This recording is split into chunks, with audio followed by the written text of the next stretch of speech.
questions. There are about 12 questions. And all I would require of you is to grade it. Now, you have a range of 0 to 10. 0 to 10. I want you to choose a number that most represents you with that question. For example, the first question is, or the first statement is, I see myself as a disciplinarian and can't stand it when my rules are violated. Okay, if this is who you are, then you are a 10. If sometimes you are like this, okay, to some degree you are like this, but not always like this or not firmly like this, maybe you are a 7 or an 8 or a 5, and maybe you're not at all like this. You're just not a rule-based person, right? You are a people-friendly person, anything goes. You could be a 0 or a 1 or a 2. Okay, so I'm going to go over those statements. I'd like you to just quickly take a score for each one. We're going to do a little bit of exercise with it just to understand our own temperament. I'm giving you a free preview of this. This is one of the exercises that we carry out as certified coaches for which people pay. So I'm giving you this for free. So I'll go. First statement, I see myself as a disciplinarian and I can't stand it when my rules are violated. Please rate. Don't think too hard. Just put the first number that comes to mind. Statement number 2. I work so hard to give my children the best of life that I could pride myself as a workaholic.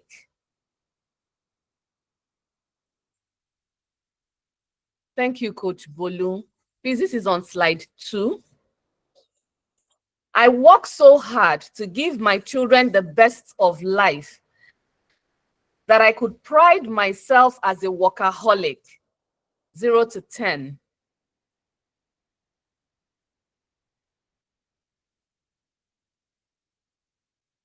Please, can you put it on slideshow, Coach? Thank you. Statement number 3. I experience fits of anger when stated goals are not met, and I detest unseriousness. 0 to 10. Statement number 4. I am a very playful parent and enjoy having fun with my children.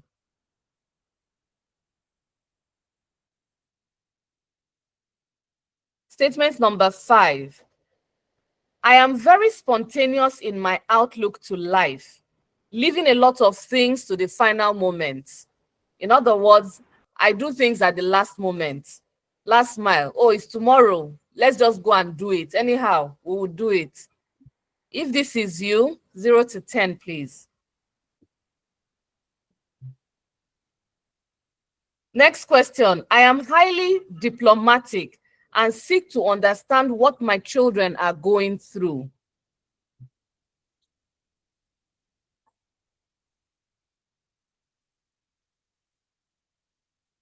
Next question. I am very warm and very slow to anger when it comes to handling my children. I don't like to beat my children, right? I rarely get to that point. I prefer us to talk. I like dialogue. Next question. I sometimes struggle to confront my children when I ought to and feel they take advantage of that. Maybe you have one mommy's son. She never beats him. He's always, stop doing that thing. If that is you, 0 to 10, please. Next question. I put the rules and regulations down and expect them to be followed.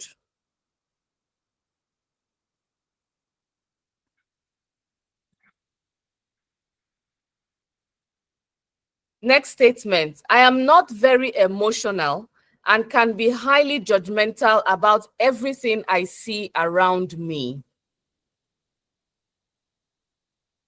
If something is wrong, we say it's wrong. If something is right, we say it's right. We don't like in between. We don't like lukewarm. We are hot or cold. The last statement, I expect perfection from my children because my standards are high. And I believe it is the best way to help them become their best selves. They must pass, and they must pass top 3 in the class. It's not enough to just pass and be second to last. They must be excellent. They have the capacity to be excellent, and you drive them to be excellent. 0 to 10. Okay. Now let's do a little bit of calculation. Questions 1 to 3, you need to sum them in threes. 1 to 3, put a total. 4 to 6, put a total. 7 to 9, put a total. 10 to 12, put a total. So you just sum them in threes. If you're done with this, please can you post your results on the chat? Can you post your results on the chat?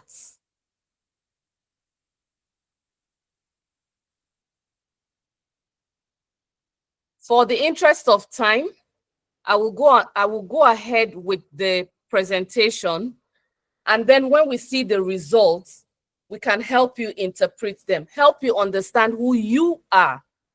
But we'll go on with the presentation to understand who our adolescents are. Please, can we go to the next slide?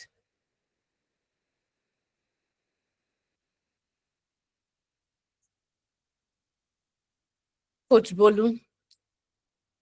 Is there? Okay, thank you. So basically, we have 4 temperaments, 4 types of temperaments, or broad-based temperaments. We have who we call the intimidating hummers. These are the, we're going into the analysis of them. So let me just introduce them. We have intimidating hummers. We have creative convertibles, right? Then we have dependable truck, and we have systematic Ford. These are teenage versions of the temperaments that we know, such as the sanguine or the phlegmatic or the choleric or the melancholy. Okay, but looking at it from the view of a teenager, how they see themselves, how we should be able to see them and then support them. We use these packages to navigate through that understanding.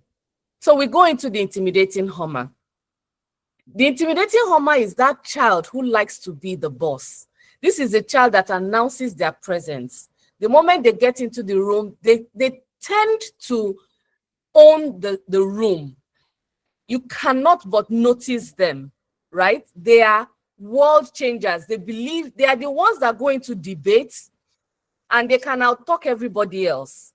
They just need to win. They just need to win that medal. They are goal-getters. And they tend to always be amongst they are the ones that tend to be the class captain.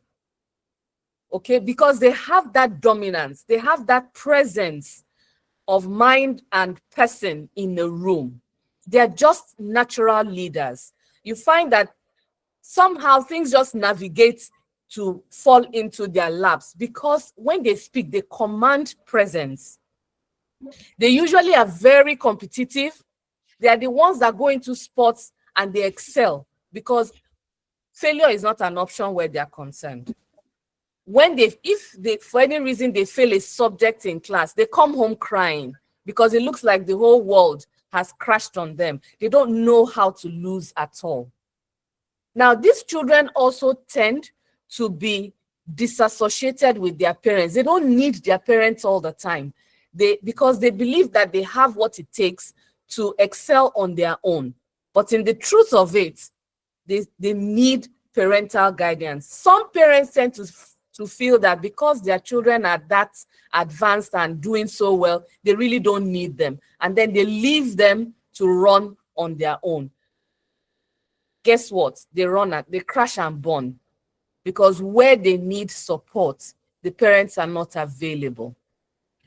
Now, parents need or guardians need to support these children by perceiving them as leaders and not proud or arrogant children, and then force them into breaking their spirits, because you keep beating them. Why are you always talking like that? Why are you always responding that way?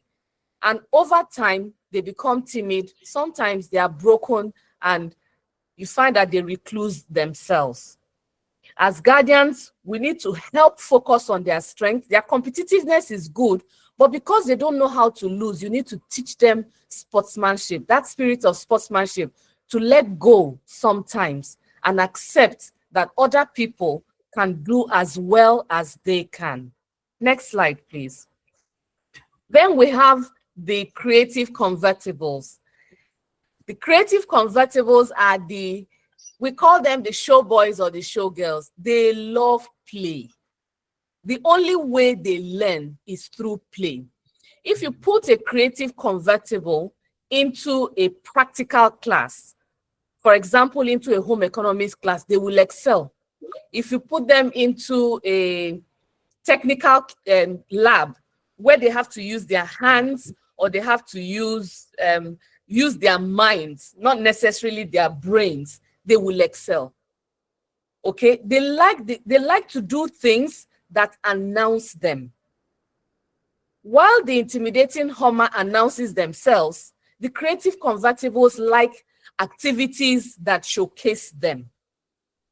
They tend to be the most judged children, tagged as unserious because of play. A creative convertible can wake up in the morning and go into gaming from the moment they open their eyes and forget about food until the end of the day when they want to sleep. Then they come back and say, oh, they are hungry, because their genes are wired for play. Now, tendencies are they could be shouted down at, scolded. These are children that come back from school with homework. They will never touch the homework. They won't even tell the parents that there is a homework. If the parent does not ask, were you given any assignments? Were you given any homework, any task? They won't say anything. It will go under the wraps. These are children who they will drop their socks when they come back from school. They can't find it. The room is upside down because all they want is to drop the serious things and move straight into play. But they are also the life wire of a party, of a room. If they are not there, you will notice that, what is wrong with this child? Why are you not engaging? Why are you not playing? The moment they walk in, they are the most friendly. They have the most number of friends around them. But they also tend to disassociation from their parents. These are the type of children that need to be told that you love them. They need you to believe in them beyond the academics. A lot of times they don't excel too well in the academics because they never settle down to study. Study is too serious a work for them. So you need to be able to encourage them to study by probably giving them treats. You know they like play. So you can tell them, oh, this party that is going to happen, this is your friend's party. You will not go until you finish this assignment or you finish this task or you deliver on this. Okay, so you have to give them treats that encourage them to develop interest in studies or specific tasks that you need them to accomplish. Next slide, please. So we look at the dependable truck. We call the dependable truck a peacemaker.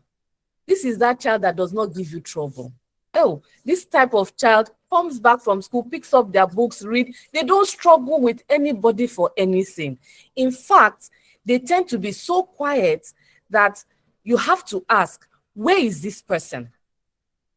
If you're in a gathering, okay, for example, if you're in a teenage church for children like this, or if you're in a classroom, you're a teacher, and you have students like this, they are very brilliant. It is the results that will tell you that such a child is in your class. You may not notice them there at all. They will not struggle for class captain position, even though they are inclined to lead. They are the type of people where the intimidating Homer is the one who backs out orders to everybody in class. Oh, you go and clean the board. You go and bring out the water for the teacher to wash their hands. They back instructions. The dependable truck would rather negotiate those instructions. Oh, who would like to clean the board? Who would like to do this?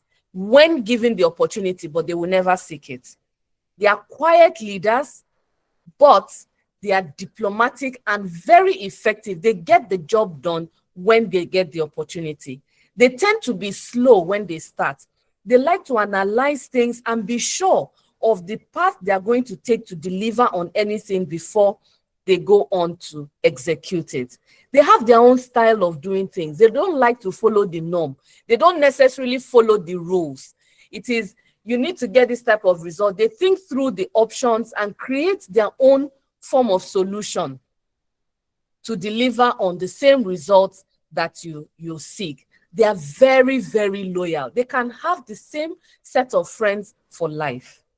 These are people that you can trust with a task and they will follow it through to the end.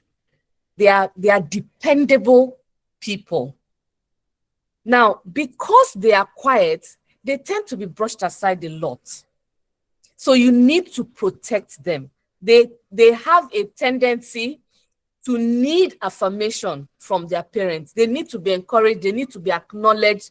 They need to be led. They need to hear you say those words to them to keep them going.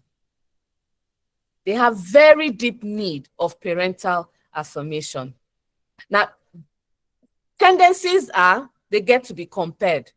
You tend to compare them. Why are you always quiet like this? Look at your brother or look at your sister or look at the other person. But to help these people, you need to see them for who they are. Don't compare them. Speak with them. They like, they're verbal. They like to be spoken to, very soft words, and you get the best out of them. And then our last personality. Our last personality is the systematic Ford. The systematic Ford, who we'll call the melancholy. We call them the perfect CIA. We call them the intelligence officer.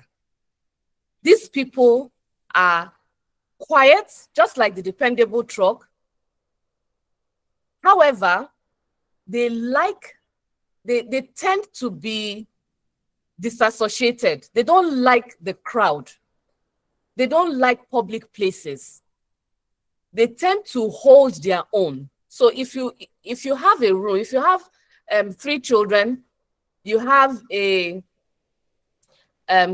creative convertible whose room is always scattered, and you have a systematic Ford, right? The intelligence officer. 2 of them will always be fighting. They will always fight because the systematic Ford prefers a room that is properly arranged. If you walk into the systematic Ford's room, clothes are properly arranged. Where you have the trousers, they're in one place. Where you have the shirts, they're in one place. Where you have the books, they're in one place. If you look at their bed, it's always made. They are very, very organized. If you pick up their books too, you will see that their books are also arranged. Their lettering are very clear. They are very, very neat. So they tend to always conflict with a creative convertible. Where a creative convertible does not mind anybody coming in, picking their clothes from the wardrobe and wearing, a systematic Ford hates it when other people touch their things. Why did you take my pen? Why are you using my spoon? That's my cup. And sometimes they won't use that cup again. You get another one. So they are very protective of their space. They are very protective of their friends. They don't like to share their friends. They have very strong tendencies to not to want to even share their parents. They like the attention that is theirs to be given to them. They are very intelligent, very principled. A lot of times you don't need to follow up on them. You don't need to chase after them. There's an assignment that's been given in school. They will do it in school before coming home. If they bring the assignment home, nobody needs to ask them if there's an assignment. They'll bring it out. They'll do it on their own. They are self-motivated. So these are Now, the tendency for a systematic fraud is that they could be disassociated. They could, your words to them matter a lot. If your word is hard on them, you could actually push them into depression. They could become suicidal because they feel all alone. There's nobody who likes them. There's nobody who wants to engage with them. So they tend to think, why am I all alone? And they could become suicidal. So how do you support these people? You need to protect them. Protect them from the negative words that could push them into depression. Always encourage them. Always connect with them. Don't assume that because the child is grown and big, this child can, because they are self-motivated and they are, self-driven, they don't need you. No, you must always connect with them. Always check in. How are you doing today? Did you do your assignments today? Are there any areas you want us to discuss? Is there any place you need some help? Always have that connection with them. They always need to know that they are a part of your life. They are a part of your decisions. They are a part of the family, and they are not alone. These are the 4 personalities. This is from the viewpoint of the teenager, and that is the kind of help that they require of you as a parent or as a guardian to keep them going. Now, I'll quickly look at the charts that we have. I can see some numbers have come in. Okay, so I'll go over the numbers again. Now, if your score was highest in the first set of the numbers, we had 4 sets. We had 12 questions, and they were to be summed up in 3s. Now, if you had the highest number in the first 3 questions, then it means that you are an intimidating homer. You are a disciplinarian. You have a tendency to use strong voice to groom your children, or to even resort to flogging them or whipping them in line. Okay, you have a tendency to be a strict disciplinarian. You need to be careful if you have children who are dependable trucks or systematic fraud, because these are quieter emotions, temperaments, and they conflict with you. Now, if you have a higher score on the second level of the questions, then that means that you are a creative convertible. Creative convertible here means that you are a playful parent. It means that you're a playful parent. You need to be careful not to allow your children abuse your play, take advantage of who you are. It means that you are spontaneous, you are forgiving, but you also need to learn to be firm. Now, if your higher score is in the 7 to 9, that is the third set of the questions, then it means that you are a diplomatic, warm, and understanding person. You stand a risk of your children running over your head, especially if your spouse is of a softer temperament as well. It means that they could come to you, say one thing, go to the next person, say another thing. Okay, but it means that you're very diplomatic. It means that you can relate very well with your children of a softer temperament. And then if your highest score is on the last 3, it means that you're a systematic fraud. It means that you are rule-based and you tend to be judgmental or perfectionist. So that means that you like rules to be followed. It's a good thing, but you need to be careful not to judge your child based on their inability to follow the rule. We've listened today and seen that the brain of the adolescent is not fully developed. So you need to cut them some slack and give them some room and accommodate their weaknesses. Now, having discussed all of this, which of these temperaments sounds like your child? Think through it. They would fit somewhere. Now, you can have occasions where temperaments blend. So you can have more than one prevalent temperament in a child. Sometimes they are this and other times they are that. It happens. Sometimes you can even have three. Okay. But as they grow older, they evolve and they are able to balance the strengths and the weaknesses of each of these temperaments, but you have to help them. Now, if you have misunderstood your teenagers before now, it is my belief that with this class that we've had today, you have a better understanding of how to manage your teenagers in consideration of their temperaments alongside others. Thank you very much. That would be it from me. If you have questions, because of our time, please feel free to drop the questions in the chat. Tomorrow, we'll have more time and we'll take a lot more of the questions, and would also consider other questions that are not specifically tied in here. Thank you very much. I'll hand over to Coach Ruth to close out on the meeting for us. Thank you. Thank you so much. Thank you. Wow, that was amazing. Thank you so much. Thank you so much, Coach Vivian. And to Coach Bundu and to Coach Nkechi who started. It has been an amazing time. Thank you very much, everyone. For those of us who have been here, I'm sure it has been worth your time, right? So please, you could go to the platform, the WhatsApp platform. Would love that you drop one thing you learned from each of the topics. So if you were here when we treated understanding the brain of the child, right, of the teenager, please just go on the platform, right, the WhatsApp group. I will mute now so that we can drop there, right? What is that one thing you've learned, and what is that one thing you're going home with? Now, if you also were in the session of beliefs and definitions, right? What were those beliefs we're holding there, and how, as the teaching of today, helped change that belief? And of course, for the last topic, I'm looking at temperament. What is that one thing you have learned, right? I want us to, go to the WhatsApp group I'll be missing now so that we can share our learnings. Thank you so much for joining. This is just day one. Tomorrow will be day two, and we're going to be looking at emotional coaching. We're going to be looking at love maps and also attachment styles, right?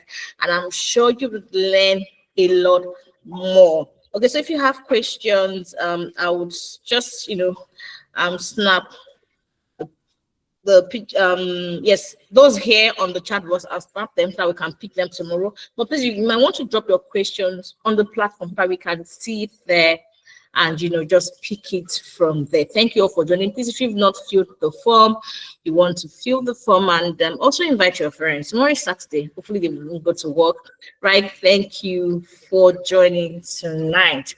Please, let's not come late. Yes, most of us didn't come early, and that made us push maybe to 7:15 thereabout. But tomorrow is Saturday, hey, and then of course we're just starting at 7 because we have another topic 3 so that we can also have time to answer your questions. Again, this is Navigating Adolescence, a parent's journey of support and understanding. I hope that you've been able to, understand a little more about your teenagers, your adolescents today. Yes, thank you for joining once more. Thank you, everyone. Do have an amazing night rest. Don't forget to invite somebody tomorrow. Thank you. Bye-bye. Bye. Thank you so much. See Bye. you Thank you tomorrow. so much. Bye, Thank everyone. you. Bye-bye. Thank you. Bye. Bye. Thank you. Yeah, good night. Bye. Bye. Bye. Bye, Sue. See you. Bye-bye. Have a Bye. beautiful. Good to see our faces. Okay, so far. Okay, yeah, good to see you, Esther. Good to see you. Good to see you. Okay, yeah, so we'll see you tomorrow again. Yeah, thank Bye. you very Thank much. you so much. Bye. Cherish, bye. Susan, bye. Obi, Bye. bye. I can see fine people. Okay, good to see you. Bye. Miss, Thank you. yeah, bye. Rutimano, bye. Ezekiel, bye. Joy, bye. Oh, Grandma Uremi, good to see you. Bye. Who is still here? Bye. Bye. Ruth. Bye. Good to see you, Bye. Bumi. Bye-bye. Bye. Yeah. Yeah. Take care. Good night. Bye.